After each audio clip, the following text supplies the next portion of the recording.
मुस्तफा महबूब मदनी शान में आला शरीक।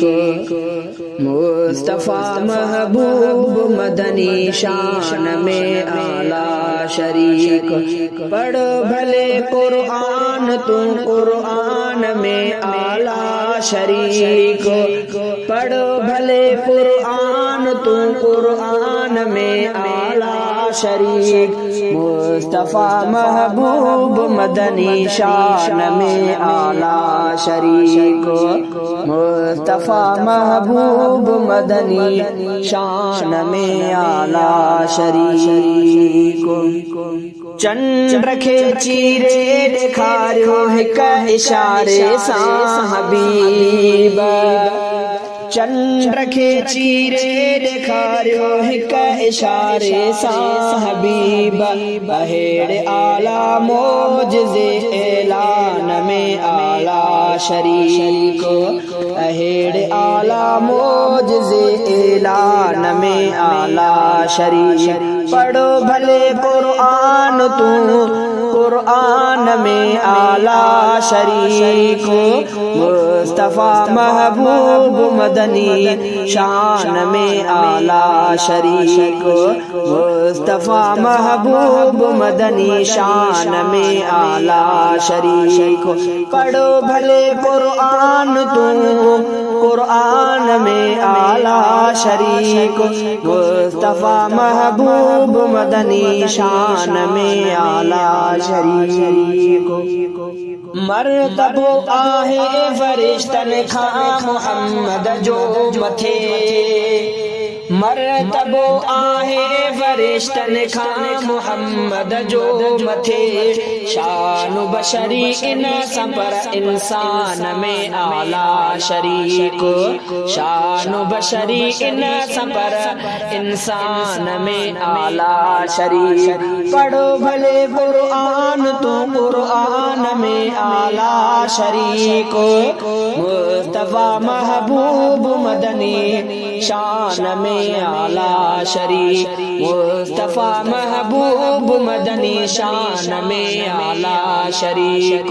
पढ़ो भले कुरान तू कुरान में आला शरीक। मुस्तफा महबूब मदनी शान में आला शरीक। अंबिया सारा सचा लेकिन मुहम्मद आखिरी। अंबिया सारा सचा लेकिन मुहम्मद आखिरी। इन कयल अल्लाह जे फरमान में आला शरीक। इन कयल अल्लाह जे फरमान में आला शरीक।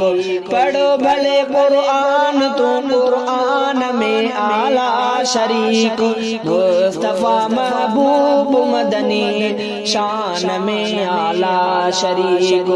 मुस्तफा महबूब मदनी शान में आला शरीक। पढ़ो भले कुरान तू कुरान में आला शरीक। मुस्तफा महबूब मदनी शान में आला शरीक।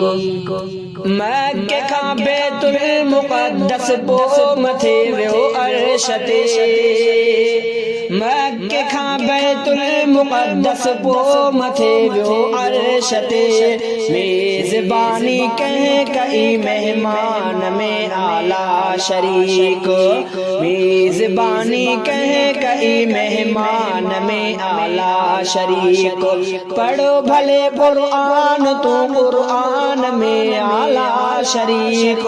मुस्तफा महबूब मदनी शान में आला शरीक। मुस्तफा महबूब मदनी शान में आला शरीक। पढ़ो भले कुरान तू कुरान में आला शरीक। मुस्तफा महबूब मदनी शान में आला शरीक। रात हिक में जंहिं ॾिठो जन्नत जहन्नुम खे घुमी।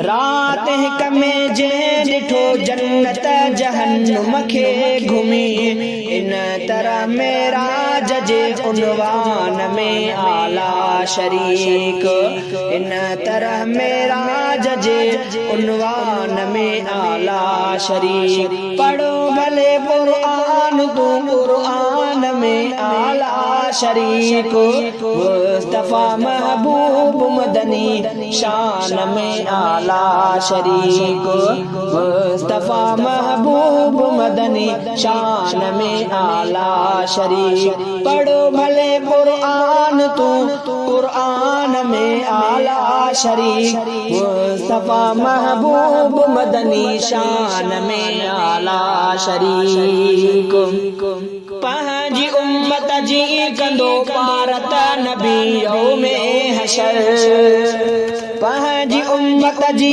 कंदो पारत नबी में हशर रब कंदो बंदन मथा एहसान में आला शरीक रब कंदो बंदन मथा एहसान में आला शरीक पढ़ो भले कुरान तू कुरान में आला शरीक पढ़ो भले कुरान तू कुरान में आला शरीक मुस्तफा महबूब मदनी शान में आला शरीक मटो मोहम्मद जो नथो कंहिंखे मञा संसार में मटो मोहम्मद जो नथो कंहिंखे मञा संसार में मुंहिंजे चाहत इश्क में ईमान में आला शरीक मुंहिंजे चाहत इश्क में ईमान में आला शरीक पढ़ो भले कुरान तू कुरान में आला शरीक मुस्तफा महबूब मदनी शान में आला शरीक पढ़ो भले कुरान तू कुरान में आला शरीक मुस्तफा महबूब मदनी शान में आला शरीक शेर लिखंदो आहे ज़्यादा नात जा सईद रफीक शेर लिखंदो आहे ज़्यादा नात जा सईद रफीक शायरी में नातिया दीवान में आला शरीक शायरी में नातिया दीवान में आला शरीक पढ़ो भले कुरान तू कुरान में आला शरीक मुस्तफा महबूब मदनी शान में आला शरीक मुस्तफा महबूब मदनी शान में आला शरीक पढ़ो भले कुरान तू कुरान में आला शरीक पढ़ो भले कुरान तू कुरान में आला शरीक मुस्तफा महबूब मदनी शान में आला शरीक।